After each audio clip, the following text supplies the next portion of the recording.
Hello, I'm Kurt Liedtke with the Herald News. It's Friday, September 28th, 2018. Here's a rundown of some of the top stories affecting the Klamath Basin. It's the Klamath Countdown. High school seniors from 14 schools across the basin from as far away as Lakeview packed the Ross Raglan Theater Thursday morning for the third annual Graduation Motivation, an event centered around informing, entertaining, and offering options for the next step. Motivational speaker Arik Jackson returned once again to entertain and encourage to pursue success, while representatives from KCC, Oregon Tech, and the Air Force National Guard all spoke about higher education choices, scholarships, and steps to take from now until graduation day. Chiloquin is within weeks of completing a well construction package to present to potential contractors for bids, according to Dan Scalise of Adkins Engineering at the Chiloquin Council meeting Tuesday night. Back in August, the council voted to move forward with an archaeological inspection of the proposed well site along Highway 97 North to check for culturally important tribal areas, artifacts, or grave sites.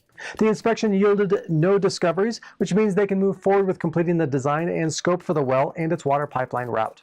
They are now waiting on results of an environmental inspection and on complete approval from state agencies before the package can be bid on. Contractors have 30 days to respond to the proposal, and another 30 days after that, choosing an organization until they break ground. This means work will likely not start on the well until the beginning of 2019. It's still maybe for 2019 commercial air service in Klamath Falls, though talks with one air carrier resumed just last week.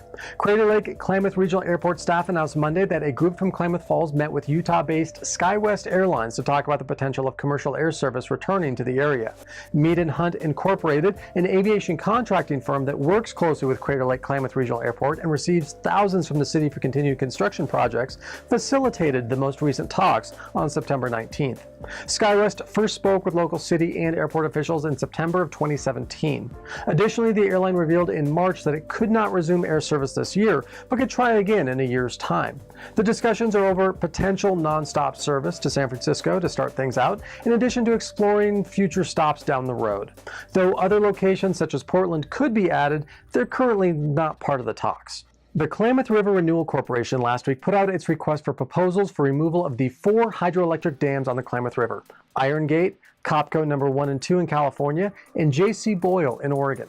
The request for proposal, formerly known as the Dam Removal Design Build Contract, will decide who will be the general contractor for the project, slated to be one of the largest dam removal and restoration projects in the Pacific Northwest and perhaps in U.S. history.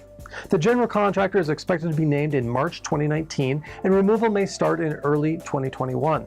KRRC has up to $450 million for the project. The money comes from funds appropriated by California Proposition 1 water bond funds, as well as a surcharge collected from ratepayers and customers of Pacificor, the current owners of the dams. Looking for something to do this weekend? Here are a couple of options.